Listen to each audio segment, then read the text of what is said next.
Alright guys, let's cover the lore in the Immortal Legends Batman universe. So when the humans of this universe finally cultivated the technology to travel space, they used dark matter to do so.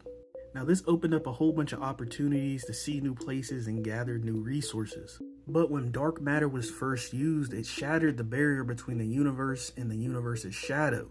Through that hole, humanity's shadow came out, and all these things wanted to do was spread violence and destruction. Now for a period of time, the humans could not fight these shadows because they were too strong. But three beings stepped up who were powerful enough to take them down. Now the humans thought that they were immortal, but truth be told, they were just really talented individuals. And they used those talents to channel the energy that binded the shadow universe and the regular universe.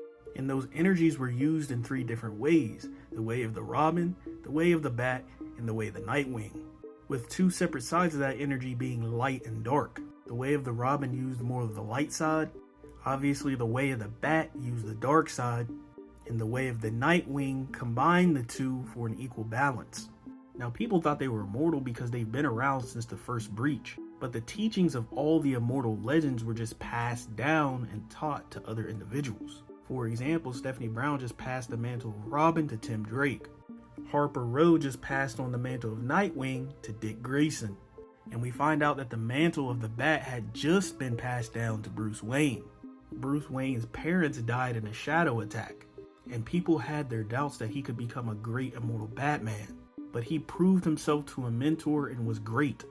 Up until recently, that is. Apparently the immortal Batman Bruce Wayne has went rogue, and he's accused of crashing a space station into a moon, killing a cryogenicist.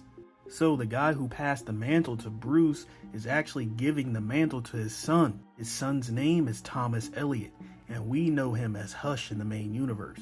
We see Thomas as the immortal Bat chasing this guy, asking about the whereabouts of Bruce Wayne. But we also see Bruce Wayne come to this town on a distant planet, and he fights this shadow, the Two-Faced Man, and that shadow was actually impersonating Bruce Wayne. That is until the immortal Bat reveals that he is actually Bruce Wayne. The shadow came here impersonating Bruce Wayne so that it can continue killing unsuspected, but the immortal Bat ends up taking it down, and in the process saves two people. So guys, what are we thinking of this Immortal Legends universe? Let me know down in the comments below.